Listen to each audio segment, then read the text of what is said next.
BJD मिलानी ticket राताराती दल बदलाइले नेता BJD छाड़ी बीजेपी में मिशिंट कोरापुट लक्ष्मीपुर पूर्वतन विधायक कैलाश कुलेसिका राज्य कार्यालय में बीजेपी राज्य सभापति मनमोहन सामल उपस्थित गेरुआ टोपी पिंधि कैलाश कुलेसिका गतकाली लक्ष्मीपुर विधानसभा आसन पर बीजेडी प्रभु जानी को प्रार्थी घोषणा करने पर दलर इस्तीफा देते कैलाश कुलेसिका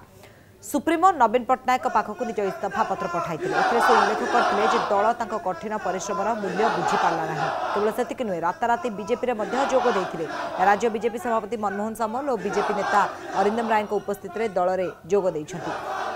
तेबे आज निज समर्थकों को लेकिन दल में विधिवत भाव में से सामिल होती 2014 कैलाश कांग्रेस टिकेट रे लक्ष्मीपुर विधानसभा आसन जीति विधायक होते 2019 निर्वाचन पूर्व से कांग्रेस छाड़ी बीजेडी में मिसी बीजेडी टिकेट लड़ी मात्र 250 भोट्रे हारी जाते एवं कैलाश बीजेडी छाड़ी बीजेपी में जोग देवा पर लक्ष्मीपुर राजनीति रोचक हेबो बोली कहा